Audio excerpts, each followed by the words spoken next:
So mga par, ang kinikilala nga po na halimaw ng junior middleweight division na si Bakram Murtasalab nung dumurog kay Temsu ay na-upset po sa naging laban nito kay Josh Kelly sa UK. Naagawan nito ng IBF title. Sa naging tema ng bakbakan mga idol, nakipaglaban si Kelly ng malayuan kay Bakram. Abangers ito mga boss. Kada pumasok si Bakram, pinapakain niya ito ng 1-2 combination at pagdating sa round 4, pinabagsak nito si Bakram. Pero hindi ibig sabihin ito mga boss, lugi si Bakram sa bakbakan. Pag nakatama kasi mga idol ang kampyon, yanig talaga itong si Kelly. Sa katunayan nito mga boss, pinabagsak pa nito si Kelly sa round 9. Akala natin mga idol, hindi na ito tatayo pero lumaban pa rin at na-survive nito ang laban hanggang matapos. Kaya nakuha po ni Kelly ang panalo sa isang close unanimous decision. Madami ang masaya mga idol sa panalo ni Kelly dahil ipapalaban ito kay Jeron Ennis. Kaya interesado na si Ennis kay Kelly sa IBF. Pero nang nasa kamay ni Bakram ang titulo, walang interes na lumaban si Jeron Ennis.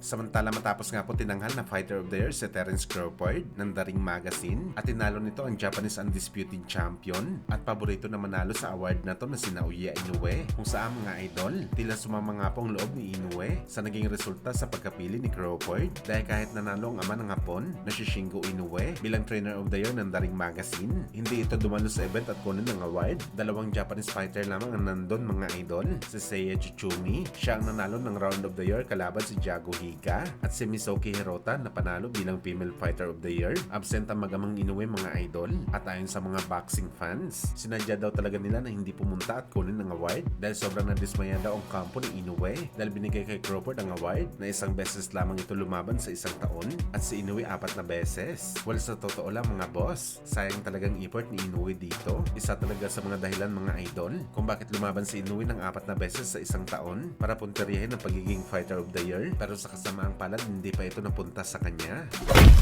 Sa kabilang banda naman mga idol, sinupla nga po ni Shane Mosley ang mga kritiko ng ating pambansang hamao Manny Pacquiao para questionin ang desisyon ni Pacman na lumaban pa sa boxing sports sa kabila ng edad nito na malapit na mag-50 anyos. Ano yan ni Mosley mga boss? Tandaan daw natin na hindi isang ordinaryong fighter si Pacman. Hindi daw ito regular na boxer na kailangan nito umakyat sa rankings. Si Pacman daw ang pinag-uusapan dito, isa sa mga all-time great boxer. Makailang beses na daw pinatunayan ni Pacman ang kanyang sarili sa bakbakan na isa talaga ito sa mga great fighter. Hanggang sa ngayon daw mga idol, patuloy pa rin pinapatunayan ni Boss Manny ang kanyang sarili kahit hindi na siya kagaya ng dati. At ito daw dapat mga idol ang maintindihan ng mga kritiko ni Pacman kung sino daw talaga ito. Hindi talaga nila maintindihan na isa ang Pinoy sa mga GOAT ng boxing sports. And he proved time and time and time again, and even this time he proved that he can do that. So why you try to stop? Why you stop being critics?